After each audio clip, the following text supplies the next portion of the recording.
Daily Bible word தமிழுக்கு அன்புடன் வரவேற்கிறோம். புனித அந்தோணியாரை நோக்கி ஜெபம். எங்கள் பாதுகாவலரான புனித அந்தோணியாரே, இறைவனுக்கு ஏற்ற ஊழியரே, குழந்தை இயேசுவை கையில் ஏந்த பேறு பெற்ற துயரே, திருமறையை ஆர்வமுடன் போதித்த மறைப்பணியாளரே, தப்பறைகளை உடைத்தெறிந்த மறை வல்லுனரே, இறைவனின் தனி அருளால் பசாசுகளை ஓட்டியவரே, துன்பப்படுவோரின் துயரை போக்குபவரே, பாவிகளாகிய நாங்கள் உமது உதவியை நாடி உம்மிடம் ஓடி வந்தோம். எங்கள் ஆதரவு நீரல்லவோ? தவறி விழும் எம்மை கை தூக்கி இறைவனிடம் விட்டு செல்பவர் நீரல்லவோ?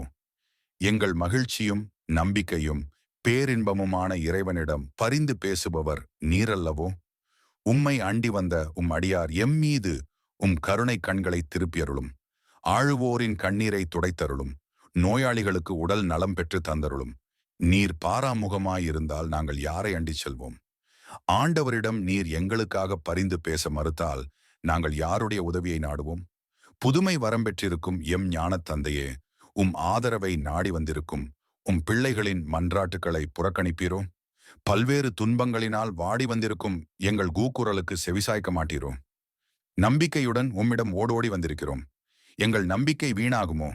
எங்கள் அன்புக்குரிய அந்தோணியாரே, நீர் எப்பொழுதும் இறைவனின் திருவுளப்படி நடந்து வந்தது போல நாங்களும் இன்பத்திலும் துன்பத்திலும் வெற்றியிலும் தோல்வியிலும் எப்பொழுதும் அவரது திருவுளத்துக்கு இசைந்து நடப்போமாக. நீர் தூய வாழ்வு வாழ்ந்தது போல நாங்கள் குடும்பத்தில் ஒருவருக்கு வஞ்சகம் நினையாமலும் செய்யாமலும் அன்பில் வளருவோமாக. திருச்சபையின் முன்னேற்றத்திற்கும் நாட்டு நல்வாழ்வுக்கும் நேர்மையுடனும் தூய்மையுடனும் உழைப்போமாக.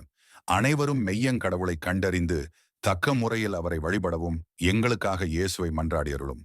எங்களையும் எங்கள் குடும்பங்களையும் எங்கள் தொழில் முயற்சிகளையும் உழைப்புகளையும் ஆசீர்வதித்தருளும். எங்கள் விண்ணப்பங்கள் நிறைவேற எங்களுக்காக இறைவனை மன்றாட வேண்டுகிறோம். நீ ஆமென். தினசரி நற்செய்தி வார்த்தைகளுக்கு daily Bible words Tamil channel subscribe பண்ணுங்க. இந்த வீடியோவை லைக் செய்யவும், ஆமென் என்ற வார்த்தையை பதிவு செய்யவும் மற்றும் உங்கள் நண்பர்கள் மற்றும் குடும்பத்தினருடன் பகிர்ந்து கொள்ளுங்கள். கடவுள் உங்களை ஆசீர்வதிப்பாராக. ஆமென்.